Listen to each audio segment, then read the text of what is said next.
République est relayé sur le plateau du JDC par King Pierre Junior. Deuxième sortie du JDC en toile de fond, vous allez certainement reconnaître ceux qui vont constituer le menu d'aujourd'hui. On fera un tour dans le tri-hebdomadaire, repères, sans oublier également les autres qui concernent des webzines. Et on reviendra sur cette actualité, ce grand dossier que propose alors le magazine Nyanga. On faisait un arrêt sur Africa News et bien évidemment, on fera aussi également un saut du côté de Amina, sans oublier Focus Media qui poursuit d'ailleurs sa saga, notamment en présentant des artistes qui excellent dans le domaine de la littérature et également celui de la musique. Et bien évidemment, c'est avec Repères que nous allons ouvrir cette revue de la presse culture et loisirs, littérature, les livres du continent en vitrine. 14 jours d'échange et de partage autour des livres. C'est l'objectif de la semaine de la littérature africaine organisée par l'Institut français du Cameroun. Du 22 avril au 5 mai, la littérature africaine était placée sous le feu des projecteurs dans divers espaces culturels du pays et dans la capitale politique en particulier Yaoundé, les livres du continent en vitrine. Vous pouvez également reconnaître certaines têtes-là comme cette figure que tout le monde maîtrise dans ce monde-là. Cette rencontre était également l'occasion pour les éditeurs de faire l'état des lieux de l'industrie du livre au Cameroun. Nous avons certes des auteurs également qui ont des contenus, mais l'industrie du livre et de l'éditeur, c'est une industrie qui est assez mal en point de la littérature africaine aujourd'hui et également mis sur les projecteurs. Je vous invite à lire l'intégralité de l'article dans les colonnes du journal de Feu Richard. On reste toujours dans le même journal pour parler de musique après de nombreux succès bien mérités en Occident. Plus précisément en France, le célèbre groupe ivoirien Magic System revient sur le devant de la scène avec un nouveau tube intitulé Molo Molo en collaboration avec l'artiste congolais Fally Ipupa. Magic System et Fally Ipupa vont Molo Molo. C'est une musique pour sensibiliser comme au bon vieux temps et surtout pour y parvenir. Magic System a su s'accorder les talents aussi également les services de Fally Ipupa, un tandem qui était très attendu parce que depuis un bon bout le même lead vocal de ce groupe Magic System à la personne de Asalfo s'est interrogé alors sur la polémique lorsqu'on posait encore celle de savoir à combien s'élevaient les cachets de Fally Ipupa. L'intégralité de l'article est à retrouver notamment dans le journal Bleu, Rouge et Noir. On passe toujours maintenant de la presse écrite pour la presse webzine, notamment cybernétique. Cameroun Blick Bercy s'interroge sur la décolonisation de l'autonomie culturelle artistique, même si hier avec des interventions aux commentaires de Paul et aussi également de Ashton qui n'ont pas laissé les confrères de la rédaction de Focus Media indifférents. Du coup, ils ont encore eu de l'inspiration. C'est aussi cela notre rôle ici. La quête effrénée d'une hypothétique décolonisation initiée par l'artiste Blick Bercy. La table ronde autour de cette thématique tenu à l'Institut Goethe de Yaoundé. Jean-Pierre Bocol était présent, cinéaste, Emile Yolo, comédienne et l'écrivain chanteur Blick Bercy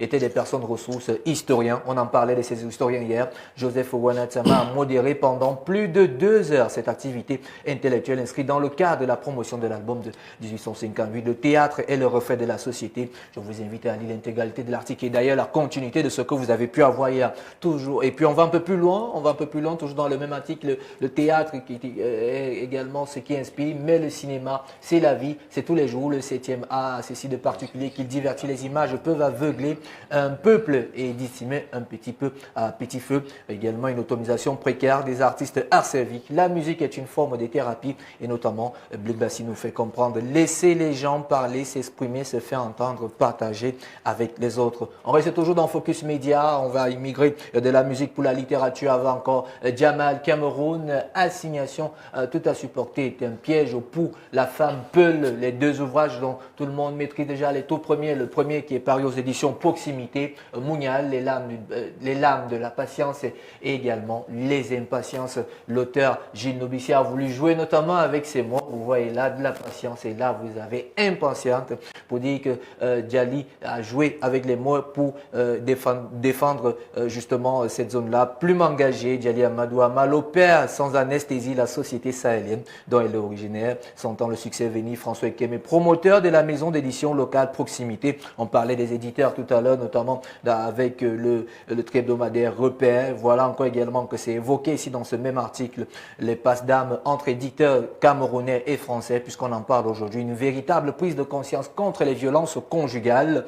La femme ne doit pas subir un rapport sexuel forcé. Sensibiliser les gens sur la discussion psychologique que connaissent les femmes à travers est la polygamie et les tragédies qui peuvent en découler. On va un peu plus loin, toujours dans le même article où on parle du salut qui passe inexorablement par l'éducation des jeunes filles ambassadrices de l'UNICEF. Depuis le mois de mars 2021, la Cocoluche de la littérature sahélienne compte intensifier ses campagnes de sensibilisation. A-t-elle d'ailleurs déclaré, je peux reprendre ses propos pour refermer cet article, rien ne prédestiné en tant que fille de l'extrême nord à être écrivaine, voire ambassadrice de l'UNICEF. J'ai pu le devenir grâce à des ambitions personnelles, malgré un environnement hostile. C'est aussi parce que j'ai eu accès très tôt à l'éducation, aux livres. En tout cas, il faut lire. Focus Média, on le quitte pour rester toujours dans les webzines alors, pour parler de Fally Ipupa, pas pour parler de ces titres qu'on a évoqués tout à l'heure, aux côtés de Magic System, mais de cette condamnation. Des confrères ont dû marquer un arrêt aujourd'hui, et ça, ce sont nos confrères d'Africom. Fally Ipupa condamné par la justice congolaise. Oui,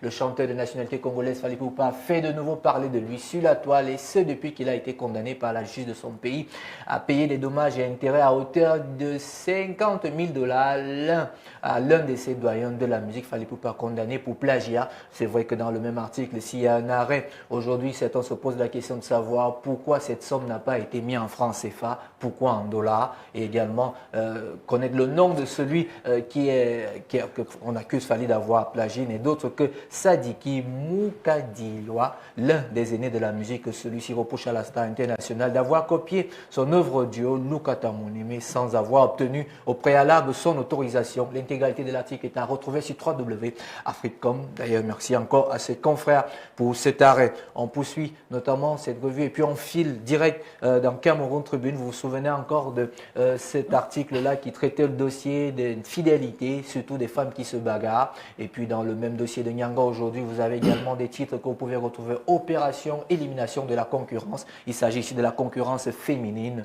à vos risques et périls. C'est d'ailleurs un article que signe Karine et Soso qui parle alors de comment est-ce que ça se passe. Attention, un retour de bâton, c'est à retrouver ce Nyanga qui va notamment, il y a encore quelques jours, ce magazine est d'ailleurs disponible. Et puis cette bagarre-là m'a fait penser un peu à des femmes qui très souvent se bagarrent, souvent pour un homme. Et d'ailleurs, vous pouvez voir des bonhommes qui se posent la question. Elles se battent de la violence masculine, ils sont tout hébétés parce que très souvent c'est le contraire qu'on voit souvent. C'est à retrouver dans Nyanga Magazine. On quitte Nyanga Magazine. Non, on va rester toujours parce qu'il y a quelques réactions qui m'ont également apporté, qui ont marqué un arrêt, notamment certaines en anglais et d'autres aussi en français, notamment de Darel Eyaga, journaliste. Ça pourrait l'envoyer en prison. Je pense que c'est irresponsable de la part de ces femmes qui s'en prennent au TISA, vu que la faute revient au mari, d'après elle. Et il y a une étudiante plus bas, c'est lâche, dit tout simplement, la femme mariée ne doit pas s'en prendre à la maîtresse de son mari. Je trouve cela lâche.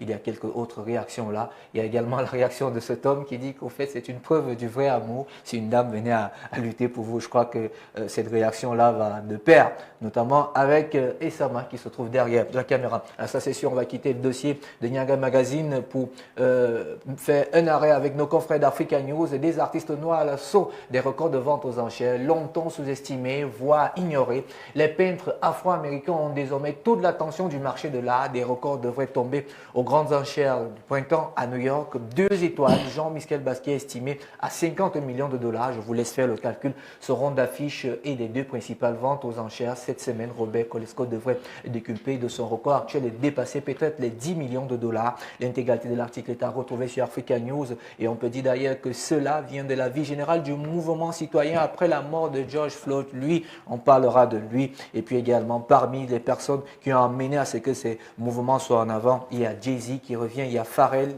Williams, il y a Kanye West qui expliquerait également cette percée et pour ce courant d'expression qui devient de plus en plus une valeur sûre pour ces artistes noirs dont l'origine est afro-américaine. D'ailleurs, j'insiste plus que c'est ce que l'auteur de cet article dans nos débats parlait. Et puis, on va certainement conclure cette revue avant de vous présenter notamment l'ouvrage avec ce magazine Amina qui, dans sa parution de la femme africaine. Très, très grave parce que une fois que vous avez un job, tenez-vous tranquille, on vous téléphone à chaque moment.